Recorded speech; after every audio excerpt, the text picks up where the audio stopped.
Vamos a responder una pregunta nueva que he recibido, una pregunta picante acerca de qué es el judaísmo y qué trata nuestro canal, y la vamos a analizar y responder. Así me ha escrito Saúl: veo sus vídeos, pero aún me quedan dudas. Observo también a cabalistas de alto grado de estudio. En ocasiones encuentro contradicciones. Con respecto a los temas, por ejemplo, un cabalista dice que las canas simbolizan que el rigor en una persona disminuye. Mi pregunta es, si su canal Judaísmo Abierto quizá tenga gran diferencia con respecto a cabalistas, ¿y por qué llamar judaísmo abierto? Judaísmo debería ser siempre judaísmo. Si el judaísmo se basa en la Torá, ¿no debería ser solo judaísmo? ¿O el decir judaísmo abierto significa hablar de temas científicos también? Disculpe, pero llevo tiempo queriendo encontrar respuestas correctas y esto me inquieta. Gracias, Saúl. Así me ha escrito Saúl, y es un tema que es importante revelar acerca de nuestro canal. ¿Y qué es el judaísmo? El judaísmo es una palabra que deriva de Judá, en hebreo Yehudá. Y Yehudá deriva de la palabra leodot, odé. Cuando Lea lo tuvo a Yehudá, dijo odé. Odé es alabar. Alabaré al Eterno. Odé et Hashem, alabaré al Eterno. O sea que es una palabra que tiene origen en el término que significa alabanza, el judaísmo. Y quien sigue las enseñanzas de la Torá se llama así judío, de la palabra judaísmo. Así está escrito en el libro de Jonás. Judío no es solamente todo el que desciende de Judá, de ahí deriva la palabra. Pero no es todo el que desciende de la tribu de Judá. Judaísmo es el que cumple la Torá, el que sigue las reglas de la Torá.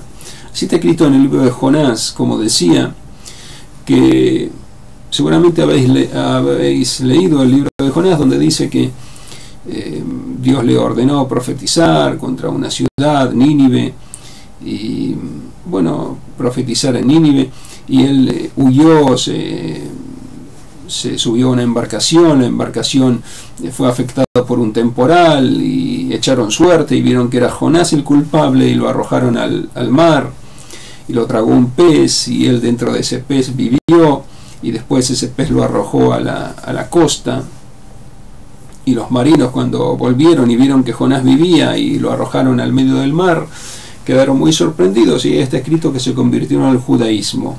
Beitiadu, se convirtieron al judaísmo. O sea que hay un concepto de convertirse al judaísmo.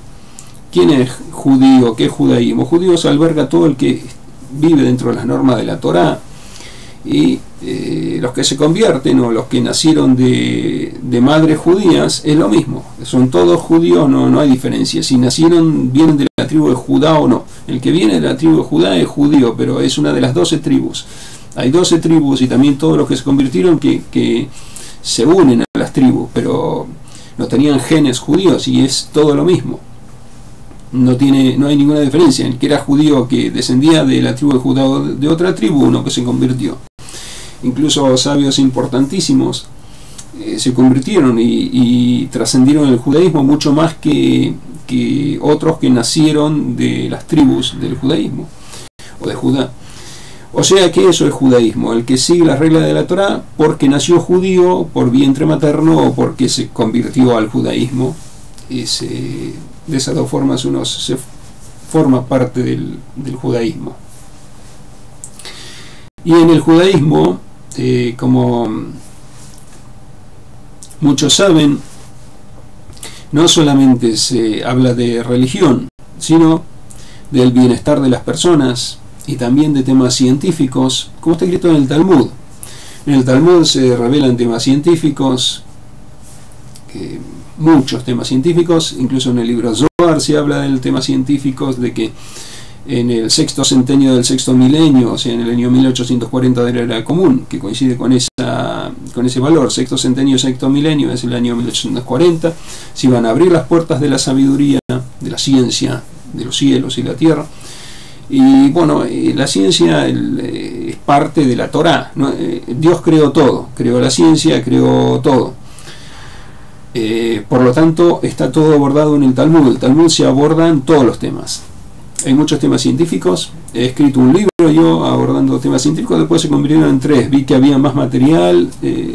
Al final hice 3 libros, todavía no los publiqué.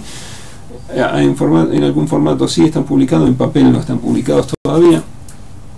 Tengo cosas que aún corregir, editar.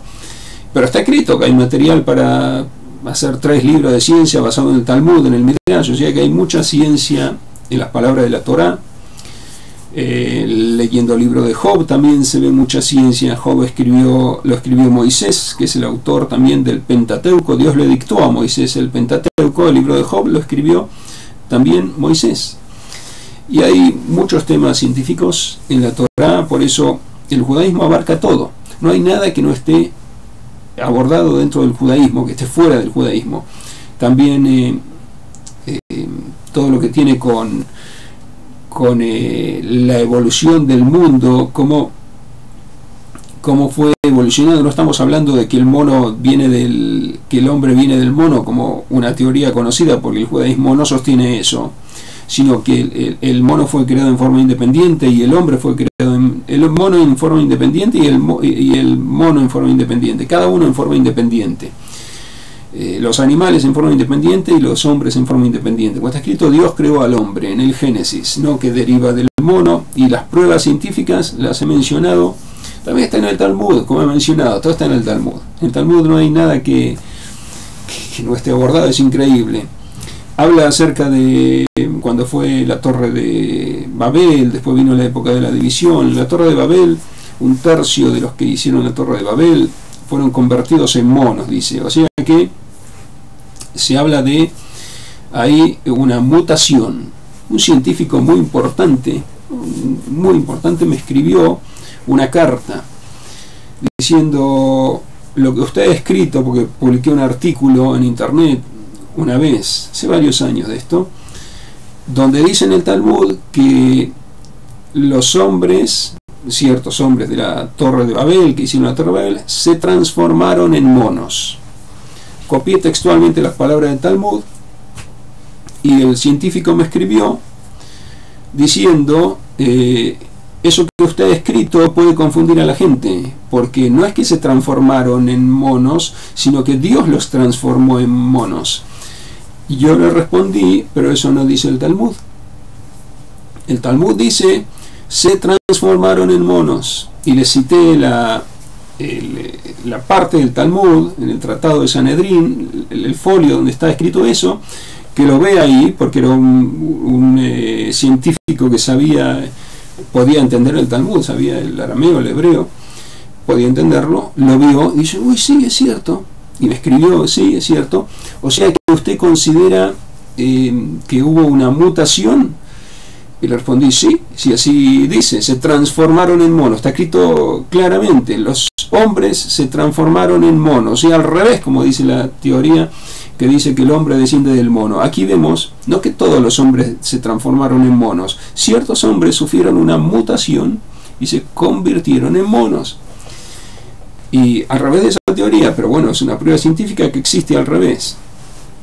Y el científico me mandó los tipos de mutación que hay, cuál tipo de mutación considero que se produjo ahí, y analicé los tipos de mutación que él me envió y cuál coincidía con el Talmud, y le envié la respuesta, etcétera. Fueron varias cartas. Pero cómo están abordados los temas ahí científicos, incluso científicos profesionales, como que se sorprenden. Y también otros artículos me han escrito, incluso como escribí también un artículo de ¿dónde está el petróleo? Recibí cartas de petroleras para que les dijera dónde, en qué lugar exactamente buscar el petróleo.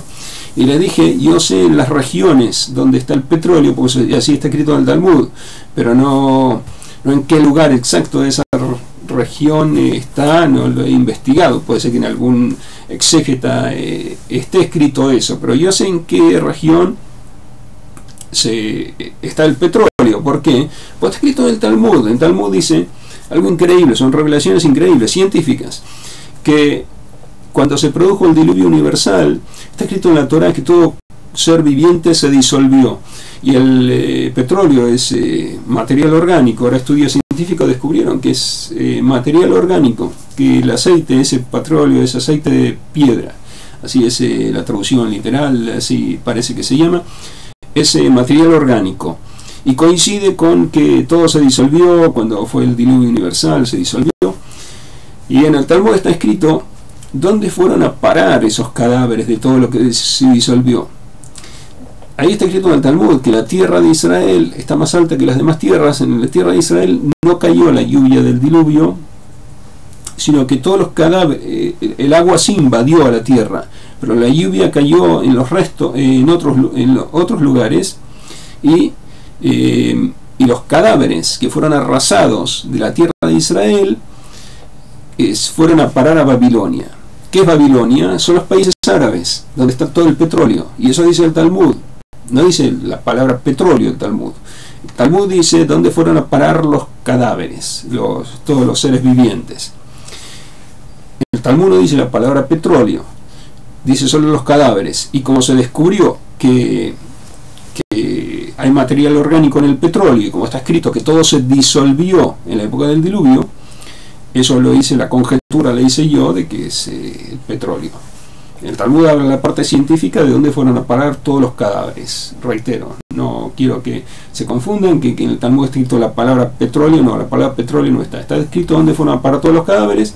Los de la tierra de Israel y todos se juntaron en Babilonia y quedaron. Ahí fueron sepultados. Se introdujeron en la tierra. Y posiblemente en lo que es el mar ahora también. O sea que en el Talmud se hablan también cosas científicas. Y se habla todo tipo de cosas. En el Talmud hay cómo enriquecer. Es una parte esencial de la vida. Cómo enriquecer, cómo ganar dinero para vivir dignamente. Está escrito también que ser pobre es muy bueno, pero ¿quién está contento con ser pobre? Quien sufre por ser pobre, ay, ¿por qué sufro tanto, tanta aflicción? Parece no es bueno ser pobre. Es bueno ser pobre para quien está contento y sirve a Dios con nada, con lo que tiene. Tiene un pedazo de pan y tiene agua y con qué vestirse, suficiente, no necesita más nada. Ese es rico. Siendo pobre es feliz, es un rico ese. Pero la persona que no es feliz así, que siempre está padeciendo, quejándose, al contrario, está escrito en la ley, después de ir a la sinagoga, después de estudiar, ir a estudiar, después de ir a la sinagoga, ir a estudiar, y después de ir a estudiar, irse a trabajar, porque si uno empobrece va a renegar contra Dios. Bueno, está escrito en la ley. O sea que el tema de la riqueza es importante. Las personas que son pocas, las que están contentas con ser pobres, esos son más ricos que todos. De eso no hablo. Y está escrito en el Talmud también todos los beneficios de esas personas, que son elogiables, seguro que espiritualmente están en un nivel muy, muy, muy elevado. Pero hay otros que necesitan riqueza y no pueden vivir afligidos todo el tiempo. Y para eso está escrito cómo generar riqueza, qué hacer, cómo trabajar. Incluso en el Tratado de Kiddushin se enseña que el padre le debe instruir al hijo en la parte laboral. Y hay unos sabios que sostienen que es suficiente con enseñarle a comprar y vender, y otros sabios que dicen no, también enseñarle un oficio para que con sus manos pueda trabajar, pueda tener sustento todos los días de su vida. O sea que es esencial en el judaísmo también generar riqueza, abundancia para vivir dignamente. Y por eso abordo todos los temas en este canal. Y si hay discrepancia entre los cabalistas, por supuesto. ¿Por qué? Porque la Torá no es un conjunto de leyes que están sentenciadas, así es y está todo claro. La Torá fue dada a los hombres para que los hombres aquí en la tierra analicen esas enseñanzas de la Torá y vivan de acuerdo a ellas con sus propias conclusiones. Guste a quien le guste, así está escrito en la Torá. Está escrito en el libro de Deuteronomio: y harás conforme las palabras que los jueces te enseñarán. Los jueces que estén en esos días te enseñarán. O sea que está escrito en la Torá misma que los jueces que estén en cada generación y generación deben determinar las leyes considerando la generación, considerando las enseñanzas de la Torá, pero se deben determinar, los humanos deben determinar la ley basada en la Torá. Por ejemplo, en la Torá no está escrito nevera, refrigerador, no está escrito la palabra refrigerador, nevera. Por lo tanto, los sabios que viven en la época donde surgieron las neveras deben establecer las leyes para las neveras. Por ejemplo, en lo concerniente al Shabbat, que en Shabbat dice en la Torá que no se debe encender fuego. Y bueno, ¿cómo se hace? Eso que alimenta el refrigerador, ¿es fuego o no es fuego? La corriente de electrones, se genera una corriente de electrones, un electrón se desprende y arrastra a todos los demás, y eso es la corriente eléctrica. ¿Eso es fuego o no es fuego? ¿Es una chispa o no es una chispa? O pertenece a alguno de los otros tipos de trabajo, que son 39 tipos de trabajos que no se pueden hacer en Shabbat, según está escrito en la Torá. Y los sabios de la generación, hay sabios como el Hazon Ish que dicen que se trata de cerrar un circuito, porque al conectar uno la corriente eléctrica, uno está cerrando el circuito y provoca el flujo de electrones, y eso es terminar un trabajo, que es otra de las labores, no encender fuego, sino terminar un trabajo, que es otra de las labores prohibidas en Shabbat. Son 39, como dije. ¿Quién determina eso? Los sabios de cada generación. Ahora hay refrigeradores, hay neveras. Los sabios que vieron las neveras tienen que hacer concordar la ley que fue transmitida ancestralmente por Moisés hasta nuestra época, a través de todos los sabios de cada generación y generación, que establecieron las leyes de acuerdo a lo que vieron en cada generación, y las preguntas que surgieron conforme a lo mencionado en la Torá. Como dije, haréis conforme a lo que os enseñen los jueces que estuvieran en esos días. O sea, en cada generación, los jueces que estén en cada generación establecieron las leyes, y sobre esas pautas, sobre esas leyes se sigue edificando. Y por supuesto que hay contradicciones. ¿Por qué? Porque uno interpreta de una manera y otro interpreta de otra manera, y eso no significa que uno esté equivocado o el otro no tenga razón. Puede ser que los dos tienen razón. ¿Por qué? Porque uno aplica una de las reglas de la Torá. Hay 13 reglas básicas para interpretar la Torá también, y uno puede aplicar una regla y otro aplicar otra regla, y van a llegar a otra conclusión que discrepe con la del otro. Las dos son buenas, son aceptables, pero tienen que los jueces, hay jueces que tienen que establecer la ley. ¿Como quién queda establecida la ley? ¿Como este o como este? ¿Que dijo así o como el otro que dijo de la otra manera? Por eso hay discrepancia, pero no significa que estén equivocados. Los dos fueron por el buen camino, basado en las normas de la Torá, solo que llegaron a conclusiones diferentes. Y bueno, ambas son respetables, y los jueces determinan la ley, que son los jueces. En esta época no hay un gran juzgado, un gran tribunal. Se reúnen los rabinos más importantes y establecen la ley. En el tiempo del templo sagrado estaba el gran tribunal, estaban los tribunales menores. Ahora están los grandes sabios, que esos son los grandes jueces. Dijo en la Torá, dice en cada generación. Bueno, en esta generación tenemos los grandes sabios, que hay eminencias. Los últimos sabios que ahora murieron, hace poco murieron los dos grandes sabios que eran los jueces más importantes de Israel. De Ashkenazim era el rabino Eliashib, y de Sefaradim el rabino Obadia Yosef. Que Ashkenazim, que son los judíos que vivieron en Rusia, en Polonia, en esos lugares. Y Sefaradim son los judíos que vivieron en Oriente, después del destierro de Israel. Vivieron en Oriente, los países de Oriente. Muchos vivieron en Bagdad, en lo que era Babilonia, en Bagdad, Irán, y bueno, toda esa zona. Esos son los judíos sefaradim, orientales. Los judíos ashkenazim son dos grandes grupos de acuerdo al lugar donde se asentaron. El gran rabino de la comunidad ashkenazí, el juez principal, supremo, el que todos prácticamente respetaban su palabra, era el rabino Eliashib. De Sefaradim era el rabino Obadia Yosef. ¿Quién puede discutir contra esos sabios que todos agachaban su cabeza con la opinión de ellos, porque tenían una mente prodigiosa, estudios innumerables, todo lo que les preguntaban sabían, era increíble. Por eso eran las eminencias más consultadas, y cuando había que decidir algo, ¿a quién consultaban? Esos grandes jueces. Ahora murieron, bueno, se han nombrado, han surgido, porque eso van surgiendo, no precisamente los hijos. No es que se hereda esto, el hijo va a tener la misma cabeza y la misma capacidad del padre, no. Tiene que ser otro sabio que demuestre su capacidad para poder ser considerado el máximo rabino de la generación, tanto Ashkenazí o Sefaradí, o puede haber uno para todos, tiene que demostrarlo él.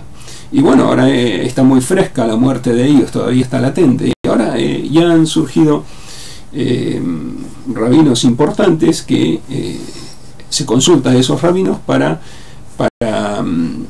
cuando hay que determinar una ley. Todavía no se sabe quiénes son los dos más importantes, pero bueno, eso lleva su tiempo, un tiempo de asentamiento, tiene que demostrar porque es el más importante. Estos rabinos murieron cerca de los 100 años, vivieron prácticamente de 100 años. El rabino Eliashib vivió más de 100 años, y el rabino Ovadia Yosef fue un poco menos de 100 años, o sea que tuvieron una larga vida.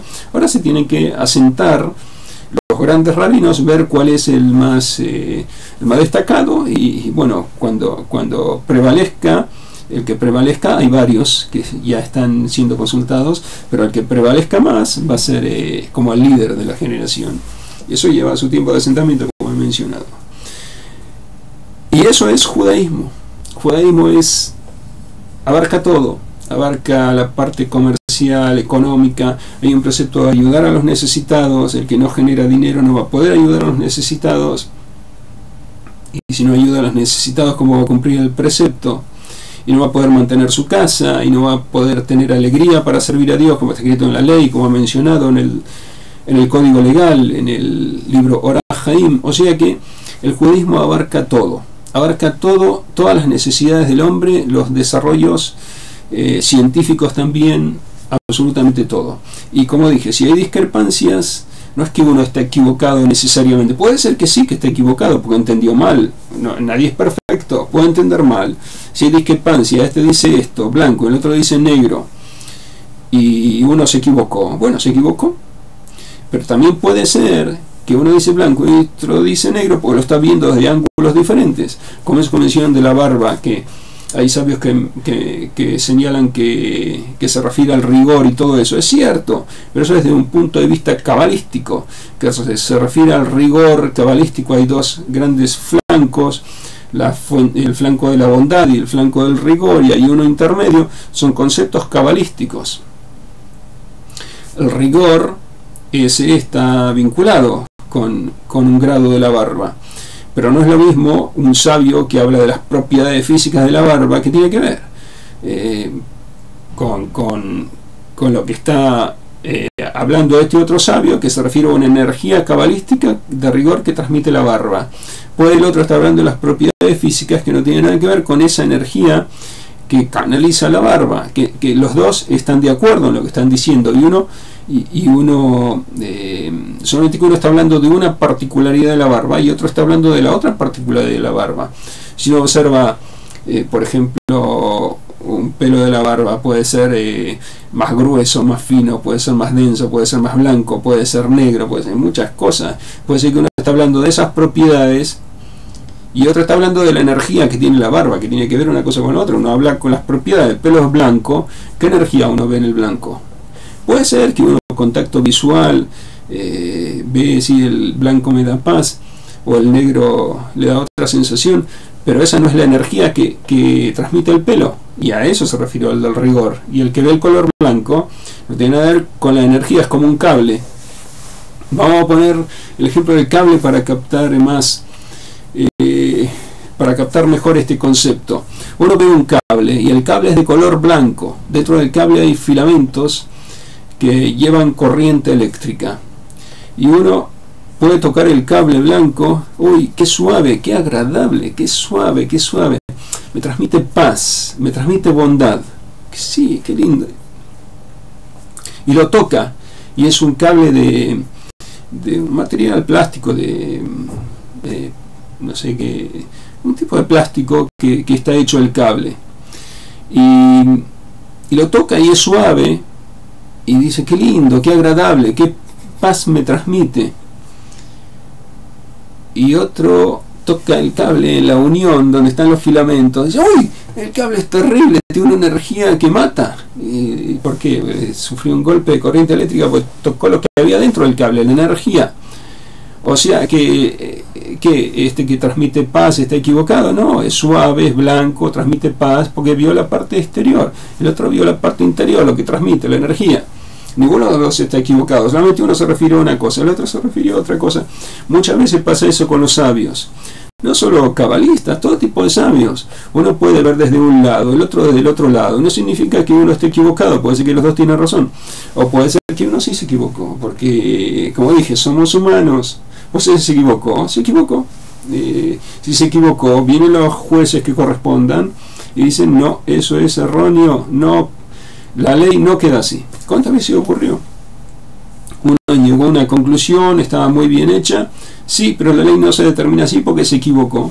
Eso lo determinan los jueces, las personas capacitadas. Como dije, hasta hace poco teníamos dos grandes rabinos. Ahora vamos a ver quién se establece como el gran rabino más importante. Hay varios. Pero siempre hay a quien consultar, rabinos muy importantes. Rabino, ¿cómo es la ley? Ahí esta discrepancia tal, ¿cómo se resuelve? Bueno, el gran rabino, el más importante, que tiene más cabeza, la cabeza más desarrollada y tiene más conocimiento y todo, se encarga de dilucidar la ley, esclarecer la ley, resolver quién tiene razón o cómo es.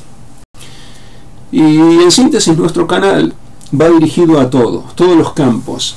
O sea, cada persona que tiene algún asunto, ya sea preguntas de religión, de la Torá, de judaísmo, que incluye también aspectos sociales o psicológicos o de sustento, que es el dinero, cómo ganar dinero, todo está contemplado. Por lo tanto, si está en nosotros poder ayudar en algo, poder orientar a esa persona, por supuesto que tratamos de hacerlo. Y eso es todo. O sea, el canal, por eso es judaísmo abierto.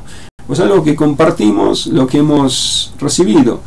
Dios, a mí personalmente, porque respondo, Dios me ha dotado de la capacidad que tengo, y hasta donde Dios me da eso, trato de utilizarlo para transmitir a la gente. Le transmito mis experiencias de vida, lo que he aprendido, que para mí, si lo he aprendido, Dios me dio la oportunidad de aprender, de haber estudiado tal y tal y tal cosa, trato de transmitirla para que otra gente la aproveche.